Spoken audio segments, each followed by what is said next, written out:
next question about procurement is, so the things that I would like to apply for in track one, I'm already procuring those things, but these are things that I'm asking for to like help us with the things that we're procuring. And so I guess my question is like, is that allowable, or does there have to be a monetary amount associated with what I'm actually applying, what I'm actually procuring, even though that's going to come out of Fund 13? I love this. Can you give us a specific example? So for instance, we buy from Spork Food Hub. We're already buying all this awesome stuff, but I would like to hire a staff member to help train our staff on how to actually use the items that we're procuring. Yeah. So that's what I'm going for the grants for. That's allowable. Yeah, for sure. Okay, so I just have to explain, like, because I'm not asking to spend $20,000 from Spork Food Hub. I'm going to buy from them regardless. So cool. Yeah, that's totally cool. And what we say in track one is that we need the projects to incorporate a procurement element and an education element, right? So if you're doing the procurement element with another budget, that's fine, right? Like with your standard Fund 13 budget, you just say, I'm already doing that. Here's what I'm already doing. And here's how I'm going to provide these wraparound supports for it. Perfect. And then the contractor question is another thing that I would like to fund, because we want to work with an organization that would help us essentially with our marketing and getting the one person I'm hiring, all the cool things that they're going to do in the classrooms, right? And then getting all of that information out to the parents and supplemental stuff for them. So that would just go under a contractor? Would that be like a partner, or how would that one work? Good question. Amy, what do you think? Hi, Christina. Are you going to be paying this contractor to do things for the project? If it's funded, yes. Yeah, I mean, yeah, contractual costs are allowable in all 4 funding tracks, and there's no cap on the amount. So you can write that into your budget under contractual costs, like whatever you're wanting to work with the contractor to do and to pay them for, as long as it's supporting the grant project objectives. And then you would also, in the project team section of your application, you would if you know the contractor already, you can name them and say that they're a contractor in your application. Or if you don't know who they are yet, you can just kind of talk about, oh, we're going to be, contracting with contractor blank, and they're going to be doing this for the project. Perfect. That was all my questions. Thank you so much. Thank you. Okay, back to Yang. We're going to check the mic. Uh-oh. Still nothing. Still nothing. You're gonna have to email us, or just when you get it working, just start shouting, and we'll skip you to the head of the line.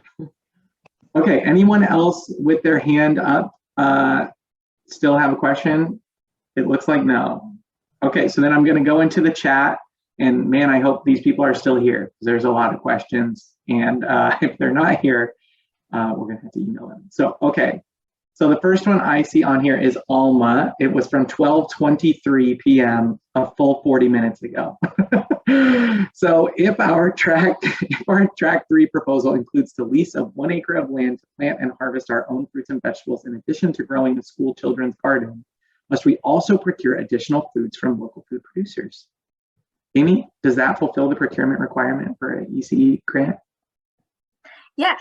Hi, Alma. That's a great question. So for track 3 and also for track 1, procuring food from your own school garden or farm can count as fulfilling that requirement to procure California grown or produced whole or minimally processed food for incorporation into school meals, or in the case of track 3 for meals, snacks, taste tests, or food boxes.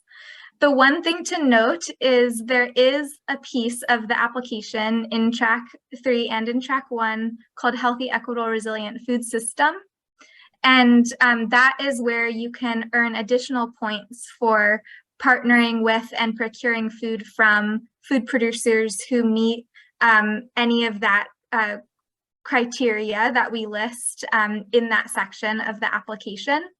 So if you are procuring food from your own school garden or school farm that your own school district or childcare center or organization operates, then you would not be able to put them as a food producer in that healthy, equitable, resilient food system section. So that's just a consideration to keep in mind. But in terms of could they fulfill the requirement of the track to procure California grown or produced food? Yes. There you go. Thank you, Amy. Thank you, Nick. Yeah, thank you. Okay, glad you were able to still stay on. The next question is from Kelly at San Juan Unified. Hi, Kelly. It says for track 1 project team member section, it reads, project team should include food service director and educator or educational admin. Does this mean we're required to have a designated teacher included in our application? Would a dietitian count as an educator? Amy, do you know off the top of your head without looking at the definitions? Because I know we were talking about this in development. Do you know the answer to this one? So I believe in a previous webinar, and hi, Kelly, this is a great question. I believe in a previous webinar, we said that it needs to be someone within your school district or organization that is doing education, not necessarily a classroom teacher. And if, we decide to clarify that in a future grant round, we would make sure that that's more clear. But I think for this round, in a previous webinar, we said it just has to be somebody within your organization, within your school district that's doing education.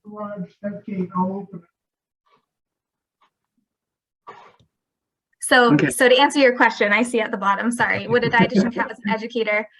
Yes, if a dietitian is within your school district, is doing education, maybe they're doing nutrition education, then yes. Yeah. Mm-hmm. You get to define that. If you feel like their main job is as an educator and educating people in campus and working with kids, then yes, that. Okay, so Lisa, I have you next in the comments, but I see Yang is now called in on the phone. A great backup solution. We are seeing Zoom expertise here. Yang, does it work? *6, unmute on Zoom. Can you hear me now? Yes, we can hear you. Perfect. Nice job. Nice job. Technical difficulties. I have a question. So we're a nonprofit organization that has a community and urban farm. And so we are providing educational or gardening and farming and cultural exploration classes at our farm. So I believe we fall under track 2. Am I correct?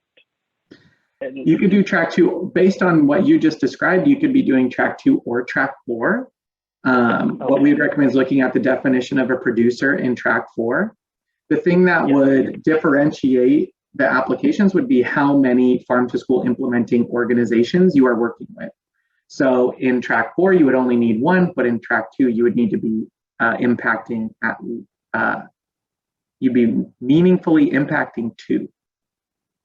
So we're in collaboration with as of right now, we have 1 school district in which we're working with, and then we are in talks to add another school district to add some schools to come. And so would that be 2 parts? But we're not technically selling any produce. We're just offering educational classes. So if it's no food production, it's just educational classes, then it would just be track 2, and then you would just need to get the collaboration, like you would have to formalize that collaboration with the second school district for the track 2 application. Okay. Yes. So I think the biggest question that we had was the definition for regional food system. So because we are working with the underserved community here and possibly with the different school district, would that fall under that regional food system or access point? Yeah, that would be okay. It could be that if that's how you wanted to define it. Okay, perfect. Did you put a link? And did you put a link to your organization in the chat too? I'd love to learn more about that, and I think people who are still on here after all this time probably would too. Yes, I believe I've added. If not, I can add it again. Yeah, add it again so that we can look at it now that we've heard more about it. It sounds like a really important thing for the school food movement, and I'm sure we could all learn from it. So thank you. Yes, thank you. Yes. Yeah. Okay, back to the chat. All right, we just did Kelly, so now we're going to Lisa. lot of good questions here. Okay, question about reimbursable. Mhm. A question about it being a reimbursable grant. Does this mean that we have to produce a paid receipt for all expenditures before we can draw funds? So you can bill quarterly, you can invoice us quarterly, and you can you will have to produce. Well, I'm gonna let Amy talk about the specifics of it, if there's a dollar amount or anything like that. Thanks, Nick. Hi, Lisa. That's a really great question. So first, I should say once the CDFA announces grant awards and is working with grant recipients to put grant agreements in place and kind of onboard everyone, we will do like more in-depth orientations and provide more detailed guidance about how all of this stuff works, like with the logistics around the money. But in terms of your question, yes, since it's a reimbursement grant by default, that means that when grant recipients submit monthly or quarterly invoices to CDFA for their grant expenses, we do need to see, we call it proof of payment. So proof of payment that those transactions have occurred and what they were, and that they were in line with your approved project budget. So then our team and our department can review that. And then if everything's approved, then it gets processed for reimbursement, and the state mails the grant recipient a check to reimburse them for those project expenses. And in terms of what exactly the proof of payment is, it kind of differs based on the type of project cost. So for some types of costs like materials or supplies, that would require a receipt. For like staff time, that would require like a timesheet. And we have templates for that. So it kind of differs based on cost, what the proof of payment is. But we provide all of that guidance like once grant recipients are know that they're a recipient, and then we're here to provide support with all of that once the grant term starts. Okay, and then also, this is the wrinkle, is that there is an advance payment option where if you can prove if you can show evidence that you have low to no cash flow, then you can do an advance payment option, and we can in the RFA, there's additional details on that as well. It is a little bit of a process, but it is an option. So if it's worth looking into, you can check that out in the RFA. And then if you have other questions about it, email us and we can figure it out, or join the next webinar. Thank you. That makes me really happy. Yeah. Cash flows in. Oh, yeah. Okay. Well, thank you. All right. Going to the next one is Nancy Lewis. And I saw, Nancy, you're still on. So thank you for holding on tight. Can organizations working in Catholic schools apply? So technically, yes, how the question is written, if you're an organization that works in Catholic schools, you could apply. You just couldn't apply to support the Catholic schools. So private schools are not allowed to be project partners. The only role that a private school could play in one of these farm to school applications is if they're providing like technical assistance or a training site. So let's say a private school has developed the most awesome school garden curriculum of all time, and a public school district wanted to contract with that private school for trainings or professional development or technical assistance or something like that. Then they could be a contractor, but the funds can't support private schools in any other way. Okay, going down. Questions now from 1224. Sabrina Speroni, hi, can you please talk more about project viability and sustainability plan? Question the application regarding how to sustain staffing roles after the grant ends. It's just an acknowledgement from us. First of all, sustainability, there's an acknowledgement from us that not all grants can be sustained, right? Like if you're gonna have use the grant funds to hire a team of 10 staff, we know that after the grant, you might only be able to sustain 2 of them or 1 of them or all of them, but now they're part-time. We understand that those things change and evolve. We just want everyone to acknowledge that if they are hiring staff in their project, to state how that work could continue or what elements of that work could continue beyond the duration of the grant. If you plan to continue employing them, like I know the Speroni's run the early bird farm and mill. So like, let's say you're milling, you're like, if we can sell enough to schools, we could sustain the business and we could just hire them on without grant funds.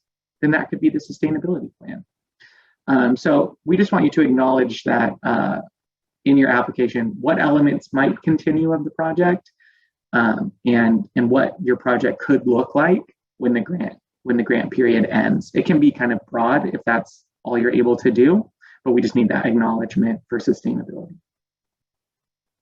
Follow up? Are you still on, Sabrina? I didn't look. No. Okay. We'll have to email that one out too. Okay, Anna, thank you. Thank you. Oh, good. We're into responses. Aletta is next. Our farm is a sole proprietorship. Our tax ID is attached to your husband. They file a joint tax return with a Schedule F. Can you apply under your name and social security number? Great question. Amy, do you know? This has to be for track 4. Hi, Aletta. Are you still on? And are we pronouncing her name is still on. Yes, I am still on. Okay. And are we pronouncing your name correctly? That works. Aletta or Alita is fine. Okay, cool. Thanks for hanging in there on this call. So that's sure a great question. And first I have, like Nick said earlier, going to answer your question with a question first. So is this like 2 separate operations? One is the one under the tax ID and your husband's applying under that one. And then there's like a separate operation that you would like to also apply for. And that operation does not have a tax ID, but is connected to like you as a sole proprietor? No, it's just pretty straightforward. It's one operation and owned by husband and wife team. And when we did our tax ID for having employees, you just attach that to one person. You can't actually put 2 names on there.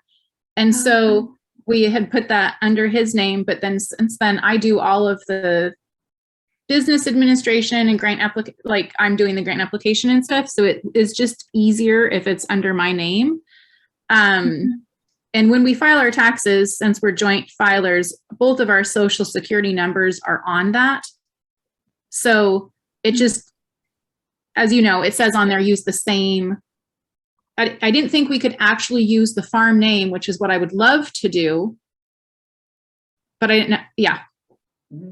Did they answer your question? Yeah. Oh my gosh. Thank you so much for clarifying. Yes. So I think we're going to need to get back to you on that. We'll make sure to follow up with an email because these are this is new. These are new waters for us. And so I think, yes, I mean, the main thing is like as a farm, you would be eligible for track 4. It just seems like it comes down to like how to answer that question about tax ID. So we'll look into that. There's other grant programs in CDFA that I think have more experience with administering grants with farmers and food producers. So I think there's definitely people we can ask to help answer that question. Okay, great. Thanks. Yeah, thank you. Thank you. Okay, the next question we have is Say Brianne, and I saw your name still on here. Are you still here? Are we keeping people awake with this? Is this good? We'll see. Okay, can you expand on the 3rd requirement of track 3? What are some examples of ECE technical assistance?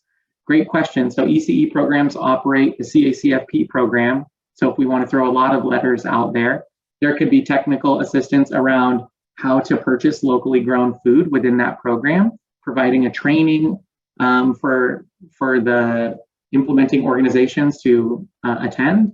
It can be a webinar series with best practices on school gardening.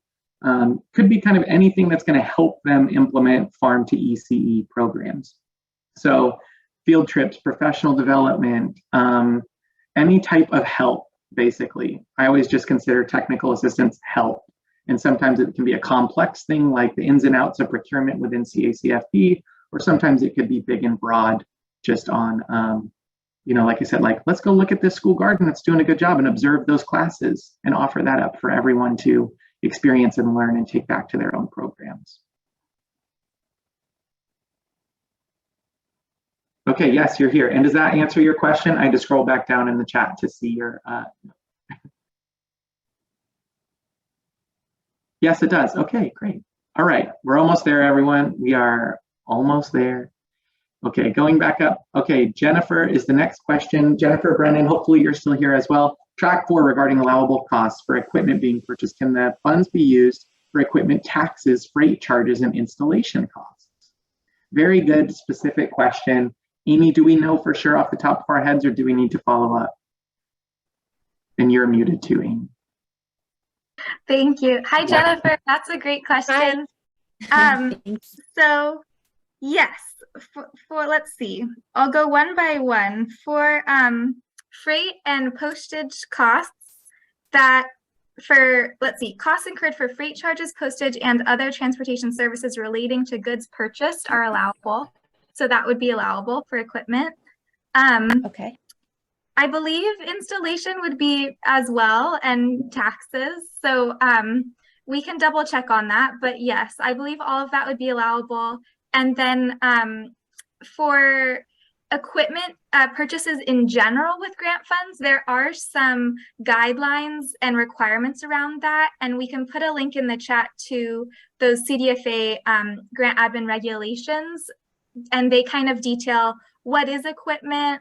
And then if you're purchasing equipment with grant funds, like just kind of what kinds of things you should follow and keep in mind. So we can put that resource in the chat. Mm-hmm. Okay, that would be perfect. Yeah, we wish, of course, that you could just buy it and have it and then it would be done. But there's like some ongoing reporting on how to handle it since the state can't just be buying anyone stuff, you know? So we'll check those out and you'll see if it's worth it for you. Okay, perfect. And then I actually, I didn't want to hog up the chat, but I had another question a couple lines down, and it was regarding that same equipment purchase. Because everything in our supply chain is taking so long now to get it, you know, weeks, months, you know, from the time of our purchase order. If we're awarded the grant, can we place a PO before the grant period begins? Because we would know that we wouldn't be actually purchasing it until after December 1st, if that makes sense. Yeah, it wouldn't get there in time, right? Like you want it there early. So when would you actually pay for it? I guess is my question. When would the purchase actually happen? Upon delivery? The purchase. Exactly. Ooh, this is an interesting twist. I would, Amy, do you know what the exact regulation is? We don't know. So we're going to ask our grants office of administration and see. My gut is probably that they would want you to place the PO at the start of your project and not beforehand. But if the actual purchase is happening in the grant term, we'll clarify if that would be allowed then. Okay, perfect. Yeah. And then I guess along with that, I had a question about the advance payment, but I guess I can deal with that later, you know, if we are awarded the grant, and then if the equipment is allowable, can we would we be able to receive an advance payment to sort of make a big one lump sum purchase, because obviously it's going to be more cost effective to purchase you know, greater quantities of the needed equipment rather than you know, let's just say each week or each month purchase a little bit of equipment, because then you're saving on shipping fees and all that kind of stuff, and installation costs as well. Yeah, so the advance payment regulations are in the RFA, so I would just check them out there. But yes, that would be allowable, and we just have different rules on like how much of the funds you could get in advance, you know, and like what percentage of your award you could get in advance and those types of things. So we can definitely deal with that once the application is in, and if you're selected, then we can get in all those weeds and details and see if it would work. But for your own curiosity and mapping it out for you, you know, you could definitely look at it now in the RFA. Okay, and then my final question, I'm sorry to ask so many questions. It dawned on me during this presentation today that, so we're a producer in a hydroponic farming production, and I just realized that we could maybe have also, we're applying for track 4, but maybe we could have applied to track 2 if we have more than one school that we're working with. Is that correct? That is correct. As long as you're making that collective impact, regionally, then you could say that. And then I saw Amy came up too. So yeah, Amy. Oh yeah. Hi again, Jennifer. Yes, for track 2, and it wouldn't be, sometimes we use these interchangeably too, so it's hard, but just to clarify, it wouldn't be partnerships with more than one school for track 2, it would be with more than one school district, county office of ed, right, yeah, or directly funded charter school. And then yes, as long as you're going to be meaningfully impacting more than one of those entity types, then, and you meet the eligibility criteria for track 2, which food producers are eligible for track 2, then you could apply to track 2. And the thing to really keep in mind for track 2 is that it's about this regional or statewide food system impact. So it's about this really collaborative impact that has like a reach beyond, like one school district community. So yeah, just wanted to throw that in there. Okay. And I'll say one more thing. I'll say one more thing too about track 2. We're projecting about 10 to 15 awards in track 2 as well. So it could be a very competitive space. So this is for everyone, we're trying to figure out each application, each track will be scored against itself and we'll go through. But we feel like track 2 will be very, very, very, very, very, very, very, very competitive. And last year, if you look at the award amounts, there were 60 total projects, and 46 were in track 1 and 14 were in track 2. So we had 80 awards and only 60, we had 80 applications and only 60 awards. So you can see that, those regional projects, we are looking at those, big high collaboration projects, so keep that in mind too, as you're trying to figure out your application. Yeah. That helps. Okay. Thank you so much. I appreciate it. Yeah, thank you. And I realized in the chat that I skipped Lisa again. So sorry. Okay, Lisa, in track 2, item 6, can I list the lead organization as a partner as well? I don't think you need to. Amy, do they need to? Yes, in fact, you should. That's a great question. Okay, I was wrong. There you go. Yeah.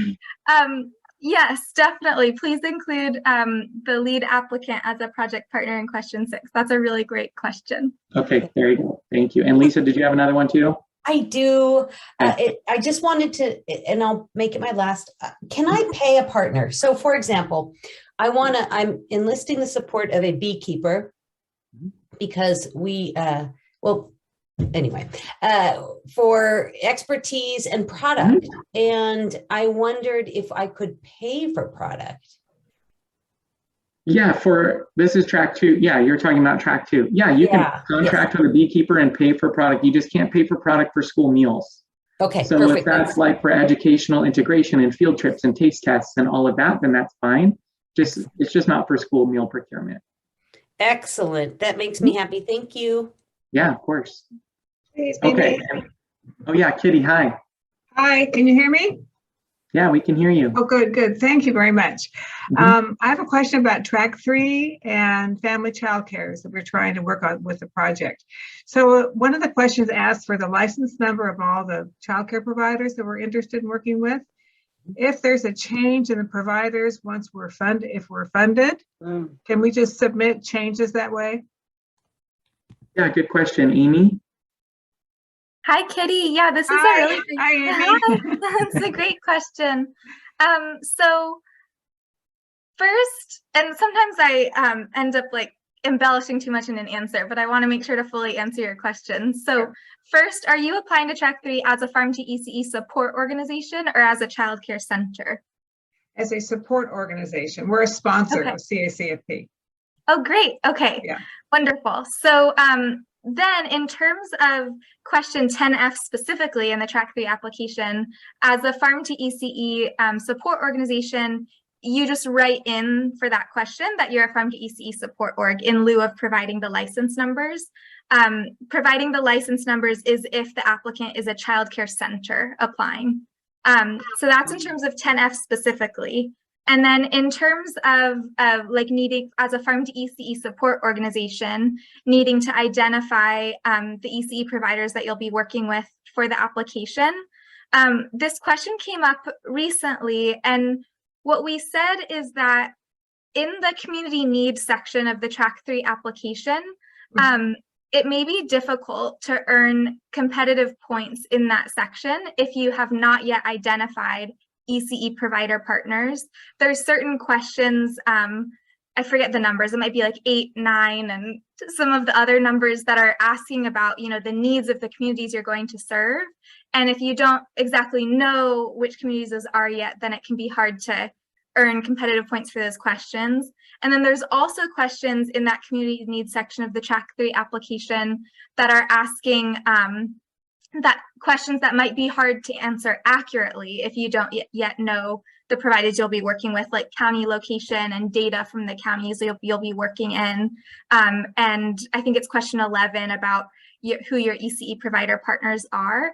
So all that being said, we do ask in the application that Track 3 applicants identify at least 2 ECE providers that they'll be working with as a Farm to ECE support organization.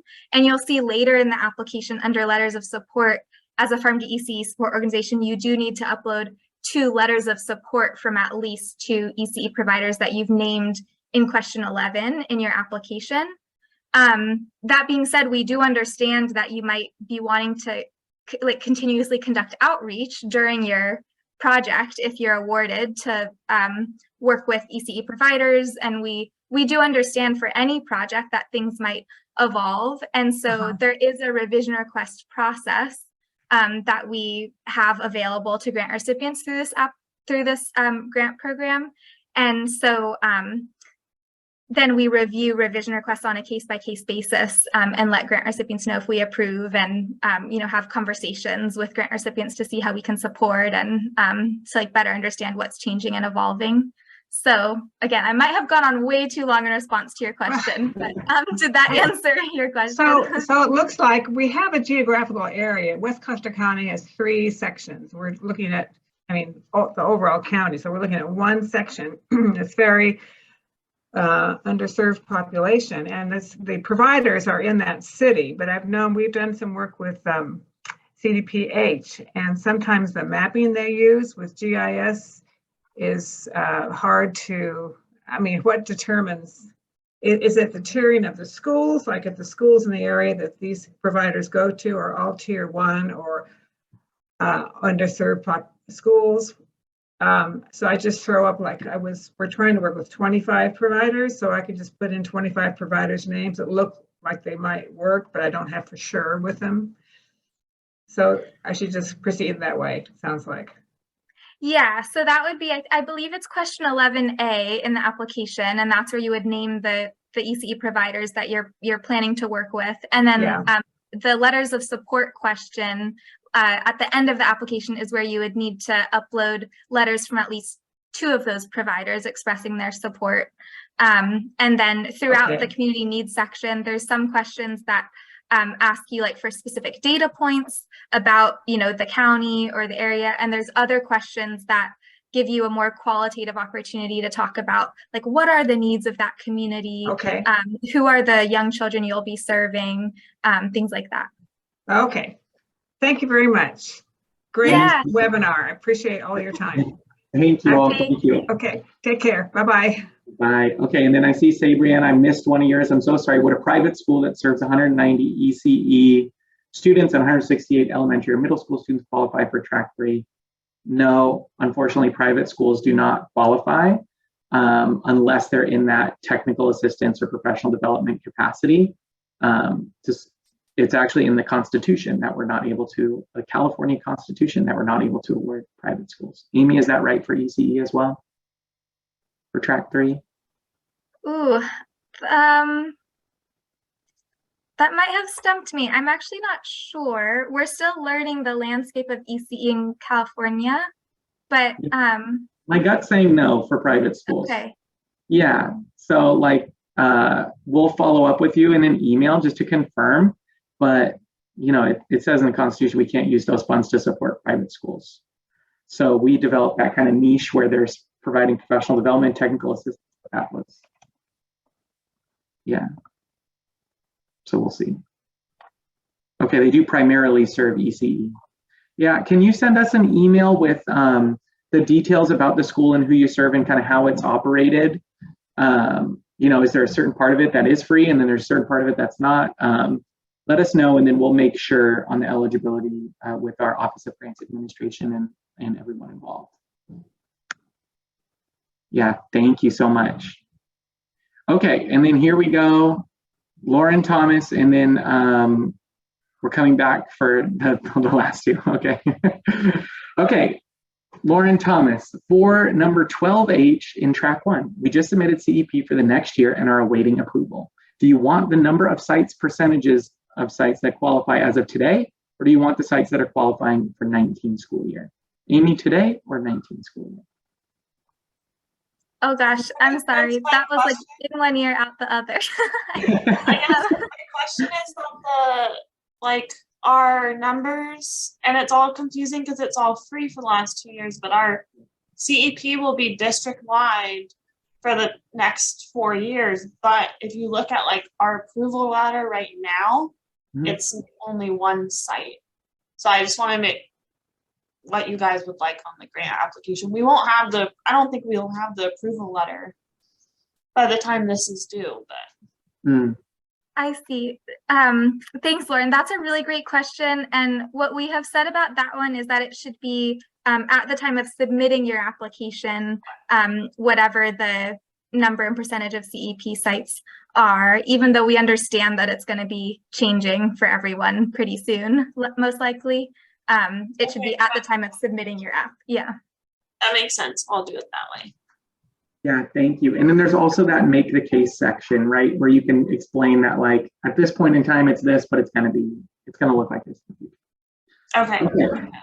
And then part 2 is question 12G. If you vend meals to other sites that are outside of your district, but will also be receiving the locally procured foods, do you include those sites as food service sites? This is a good question. Amy, do you know off the top of your head? I don't. That's a really good question. Lauren, what types of sites are they? Are they like charter schools? No, they're just 2 other school districts that are geographically, they're very, very rural, so they don't have their own, and they're too small, so they don't have their own food service operation. But like one of the sites we have a vendor contract for, but another site is under our school meals, so I actually claim all of those meals. So I assume that one definitely is our site. And then the other one, I'm not sure. I mean, we provide them all the meals, but it's contracted, and they're another public school. Oh, interesting. Yeah. So thanks for explaining that. So for the first one, yes. If your school district is a school food authority for other school districts or other directly funded charter schools, then and you want to include them in your project, then you absolutely can. And you would, include them throughout your application. You would include their food service sites, their student enrollment, their data in your application, and explain in the application how your project will be reaching them and serving them. So yes, for ones that are under your school food authority umbrella, then you can definitely include them if you want to. Okay. Sounds good. The vended site, it's kind of hard. I mean, it's not going to fit all the education pieces, but they do get, when we're serving produce, it's not like we're going to exclude them from using like local produce, because we said, I don't know if it mattered for the grant or not. Yeah, if your project is going to serve them, it doesn't have to be every component of your project that's going to serve them. But if your project is going to serve them, then you can include them in your application, even if it's just the procurement side and not the education side, as long as your project as a whole has like both procurement and education. Okay. So for that where it just says, because it says like, district sites and then food service sites, the food service sites will just be a different number. And that's okay. Yeah. And anytime you want to like clarify anything or like contextualize it more, there's a final question in each of the applications that says it's like totally optional. It just asks if there's any additional info you want to share. So that's a great space if you feel like, oh, this is like complex, like I need to explain it, then you can totally put it there and just let us know like what the additional context is. Okay, perfect. Thank you. Yeah, thank you so much. And We love that. Okay. We are going on. This is the marathon webinar of all marathon webinars. I just looked to see how many participants are left. There's 21 of you still here. This is like an, going to the movies today to learn about farm to school. So thank you all for all your time. We have, what I see, we have 2 questions left, and then Sabrina, we saw you rejoined, so we're going to go back to yours too. So Lisa, I'm going to save yours for the end because I think it's one that there might be some follow-up on. We have a quick question from Claudia.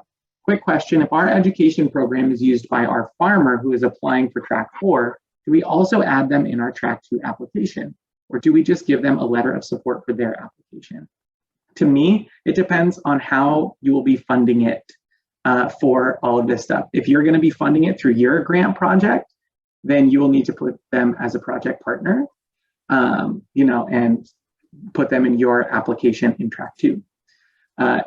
If they will be funding it with the grant funds in track 4, and you will be a contractor in that, and the source of the funds will be that farmer, then the farmer would need to write you into theirs as a contractor. Amy, anything else to add in that to clarify? To me, the funding source is the most important thing. Yeah, that's a really good question, Claudia. I think the only thing I would add is just about making sure project costs are not duplicative. And this might not be like directly addressing your question, but just, an entity cannot apply to get funded twice for the exact same project costs through different applications. So that's just like something to keep in mind in general, but I don't know if that was specifically related to your question. So if you wrote them into track 2 for you to provide the educational services for them, then we're funding the wheat commission to do that work. But then if the farmer included in their application to contract with you, and then the farmer was also paying you to do it, then you're double dipping, and that wouldn't be allowed. That would be a duplicate cost. So you just have to figure out whoever's going to fund it. Shout out, Claudia. Okay. All right. So now we're going to go to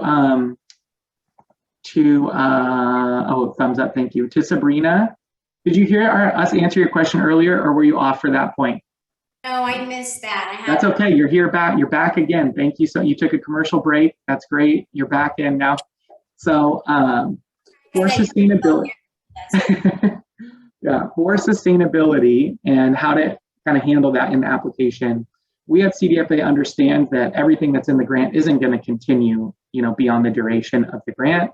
It can be really difficult to do that. What we're really asking is, what will the project look like beyond the duration of the grant? Are there certain elements that will continue? Like if you're hiring staff, for example, and they're going to be full-time during the grant, will they be part-time after the grant? Will they not continue after the grant, but maybe the relationships that you've built or the supply chain that you've built will sustain beyond the duration of the grant? It's really just thinking about how will this continue long-term. One of our big goals is to create that lasting change. So we want to make sure that we're not funding something that, as soon as the money dries up, it's done. Yeah. So it can be big and broad. It can be loose. It can be the friends we've made along the way will continue, but we just want it to be acknowledged in the application. Okay. And the other part regarding program income, will it generate income? What's the total dollar amount of the program income? Can you talk about that part too? Yes, definitely. Yeah, in track 4. So if you're projecting that your project will earn income, then we'd like you to just put your best guess as to how much income you will generate, and then how it will be reinvested into your operation, your school food operation. So most likely all the income will just go back into providing jobs. Yeah, so I just put that then. Yeah, it'll pay for the staffing costs associated, for farm to school and all that. Okay. Mm-hmm. And I just have an extra aside to offer. Yeah. I'm so grateful for this program as a mom, because on the first day of school, I'm like, oh, they have free breakfast and lunch. And then you look at it. And we're farmers, so we're like, okay, let's go see what breakfast is on the first day of school. breakfast is one of those little plastic containers of Lucky Charms and a chocolate chip muffin in a plastic wrapping, or a French toast stick in a plastic wrapping. And I'm like, yeah, we're not going to do free breakfast. We're not going to do free. Yeah. Really, as a mom, grateful for this program because this, what our kids are eating is, you know, we all know this, going into their brain, their body functioning, their ability to learn, their ability to socialize. And so thank you guys so much for putting so much time and effort and garnering the funds to make this happen for our kids.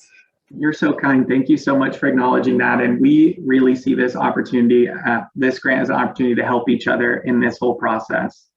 Because so often the schools are just doing the best they can too, under their guidance and under their thing. So if we can provide some extra funds, some extra help so that everyone can improve and we get these local foods into schools, we know it's going to help with quality. So we love it, we love it, we love it. And thank you for highlighting that here in coming on hour 2 of our webinar. Yeah, thank you. Okay, so the last question that I see is from Lisa. Is that right? Are we down to just that one? I think we are. On now nervous about track 1 versus track 2 and how it will all work. The recommendation that we always have is on the scorecard. So look at that review criteria, look at the goals of each track and see what will, how will we score in this grant to be a competitive application and an eligible application.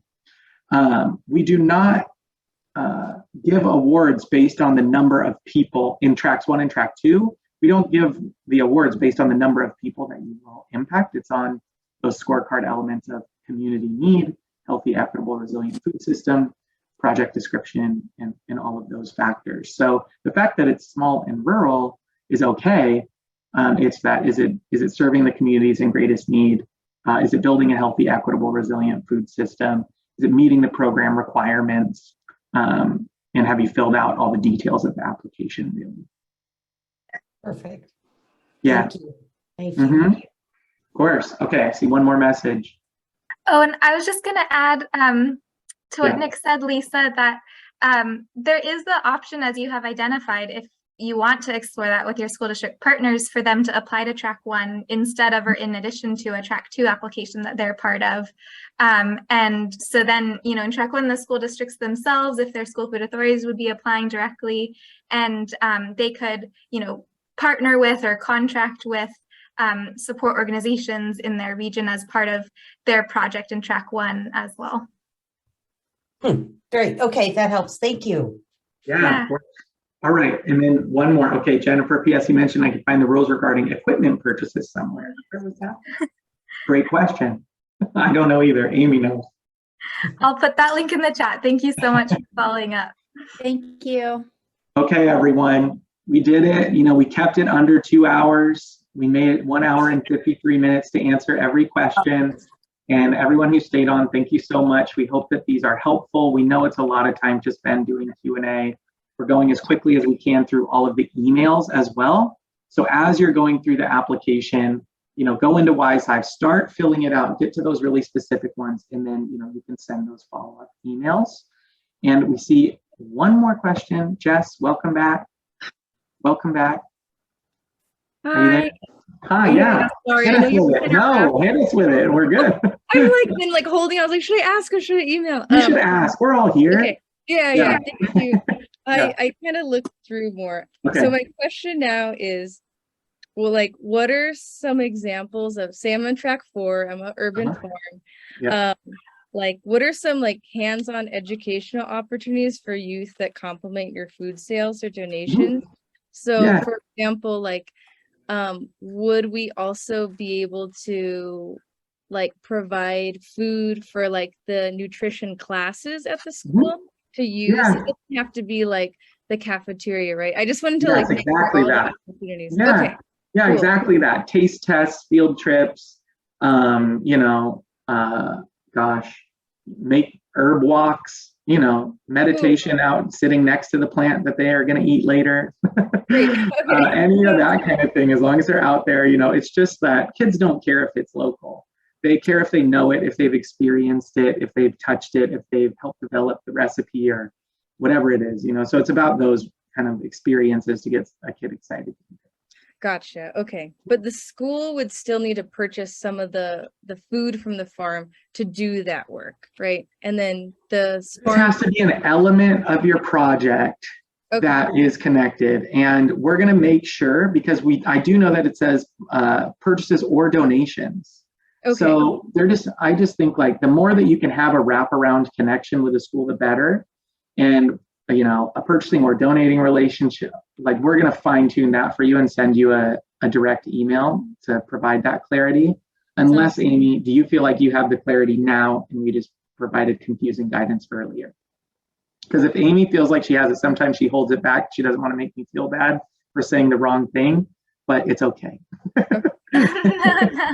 I think we'll definitely follow up, because I apologize for my confusing answer earlier. But I think an important component of track 4 is that it's a relationship between the food producer and a school nutrition services director and the school nutrition services department. So that's just a really crucial piece of track 4. And in terms of whether the food needs to go through the cafeteria or if it can be through a food box program, that's something that we'll make sure to clarify in an email and on our Q&A on the website, because that's a great question. Okay, great. Thank you so much. Yeah, because we would incorporate educational opportunities for the kids with it, but I just was trying to figure out what it would look like. So thank you. That really, really helps clarify it. Yeah, we were like, you're welcome. Well, you're welcome, and thank you. And, you know, we have a $12 million urban agriculture grant program that we're developing too. So we're happy you're going to get used to the CDFA processes here with our farm to school program. And then hopefully we'll see you again on that urban ag grant too. Thank you all so much for your patience and Okay, thank you, everyone. And Sabrian, I see your note here. So sorry, since I have you here, we are a private school, but we are a nonprofit 501c3. Does that change anything? It does not change anything. We still want to see how, you know, if you could send us additional information, whether it's a link to the school and we can look up stuff and provide clarifying questions. We'll figure out all those eligibility details for you. Yeah, and then Meredith, last thing that I'll say, if you're still on, I did see that you sent me your email address. So I'll email you and connect you at LAUSD. We've been talking with Florence, who's one of the regional school nutrition directors. LAUSD has an overseeing one, and then they have regional directors too. So I'll connect you with her and we can go from there. Wonderful, thank you. Yeah, all right, thank you everyone. Thank you. We're so excited that we can be answering your questions. We're adding more webinars as well. Like we said, we're adding another one. So there's one next week, and then there will be one on the day that the application is due in the morning. And I'm sure that one will be a marathon like this. So we're super excited for all of you, and thank you for spending all this time with us today. And please email if you have follow-up questions as you get into the actual application. You know, when you go in 12J, I need help with that. That's really helpful, because then you have a specific question, we can give a specific answer. So thank you all. Anyone who's watching this recording, you're a hero. I don't know how you could watch the recording, but thank you for sticking with us. And then we'll talk to all of you soon, I'm sure. So thank you. Okay, thank you. Bye.